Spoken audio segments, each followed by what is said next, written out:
आपने दाऊद इब्राहिम का नाम तो सुना ही होगा और उसके कारनामों से भी आप अच्छी तरह वाकिफ होंगे। कैसे उसने पाकिस्तान में छुपकर भारत में लगातार कई आतंकी घटनाओं, हवाला, तस्करी और वसूली के नेटवर्क को चलाया। लेकिन अब पाकिस्तान की सरजमी पर एक नए दाऊद इब्राहिम का जन्म हो चुका है। हम बात कर रहे हैं पाकिस्तान में बैठे गैंगस्टर से आतंकी बने शहजाद भट्टी की, जो दाऊद की तरह भारत में दहशत फैलाने का नया डिजिटल नेटवर्क चला रहा है। ये पूरा मामला तब खुलकर सामने आया जब 16 मार्च 2025 की सुबह 4 बजे पंजाब के जालंधर में रहने वाले मशहूर सोशल मीडिया इन्फ्लुएंसर और यूट्यूबर नवदीप सिंह सिंधु के घर पर ग्रेनेड हमला हुआ। पंजाब पुलिस और NIA ने जब जांच शुरू की तो लोकल युवक हार्दिक कंबोज को पकड़ा गया। इस हमले की सीधी जिम्मेदारी पाकिस्तान में बैठे शहजाद भट्टी ने ली। हालांकि 17 अगस्त को गृह मंत्री अमित शाह ने ऐलान किया था कि भारत में भट्टी का नेटवर्क ध्वस्त कर दिया गया है। लेकिन सवाल अब भी वही है, पाकिस्तान में बैठा शहजाद और उसके गुर्गे किस तरह काम करते हैं और उनका ये पूरा पैटर्न क्या है।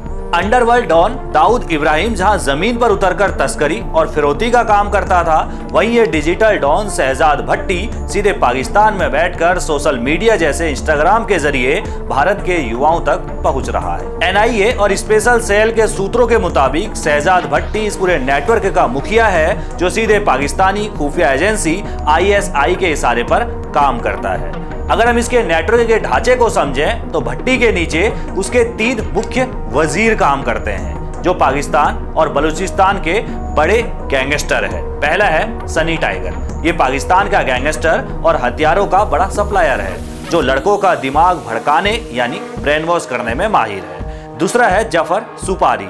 ये बलूचिस्तान का गैंगस्टर है, जिसे सोशल मीडिया के जरिए भारत में युवाओं की भर्ती करने की जिम्मेदारी दी गई है। तीसरा वजीर है फारूक खोखर। बलूचिस्तान का एक गैंगस्टर हथियारों की सप्लाई संभालता है और शहजाद की टीम के बीच तालमेल बैठाता है। इन 3 वजीरों के अलावा शहजाद भट्टी के पास 15 ऐसे आतंकवादियों की टीम है जो अलग अलग कामों में एक्सपर्ट है। इसमें सोहेल अहमद उर्फ सोहेल बलूच लड़कों का ब्रेन वॉश करता है, आबिद जाट सोशल मीडिया पर युवाओं को तलाशता है और अजमल गुज्जर यूपी, हरियाणा और राजस्थान में हथियार सप्लाई और नेटवर्क बनाने का काम देखता है। इसके अलावा राना हुनैन रैकी कराता है और वहीं दाऊद इब्राहिम का करीबी मुन्ना झिंगाड़ा कराची में बैठकर हथियारों की डिलीवरी कोऑर्डिनेट करता है। भट्टी का भारत में किसी बड़े हमले का प्लान नहीं होता है, बल्कि उसका मकसद छोटे छोटे हमलों से केवल दहशत फैलाना है। दैनिक भास्कर की एक रिपोर्ट के मुताबिक भट्टी ने भारत में ऑपरेशन चलाने के लिए पूरे सिस्टम को 6 अलग अलग लोकल लेवल में बांट रखा है। पहला लेवल भारत में नशे के आदी या गरीब और जरूरतमंद लड़कों को सोशल मीडिया पर ढूंढना। दूसरा लेवल होता है इनसे 2 से 5 हजार रुपए देकर किसी अन्य व्यक्ति के नाम पर फर्जी सिम कार्ड अरेंज करवाना।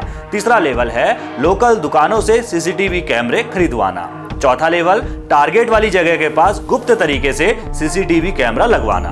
पांचवा लेवल होता है उस कैमरे को सिम से कनेक्ट करके पाकिस्तान में बैठे हैंडलर को उसका सीधा एक्सेस दे देना। छठा लेवल है अंत में हमला करने के लिए लड़के तैयार करना और उनसे वारदात को अंजाम दिलवाना। इस पूरे काम के बदले स्थानीय लड़कों को महज 2000 से 10,000 रुपए दिए जाते थे। भारत में पकड़े गए एक आरोपी ने खुलासा किया कि उसने इंस्टाग्राम पर सिर्फ हथियारों की फोटो देखकर मैसेज किया था, जिसके बाद पाकिस्तान से हसन गुज्जर नाम के गुर्गे ने फर्जी पहचान बताकर उससे बात शुरू की। पहले मैसेंजर, फिर व्हाट्सएप और टेलीग्राम पर बात करके लड़कों का ब्रेन वॉश किया जाता है और पैसों का लालच देकर उनसे छोटे मोटे अपराध करवाए जाते हैं। भारत में भट्टी के नेटवर्क के जरिए 3 मुख्य हमले करवाए गए। 16 मार्च 2025 को पहला पंजाब के जालंधर में यूट्यूबर नवदीप सिंह सिंधु के घर पर ग्रेनेड हमला हुआ।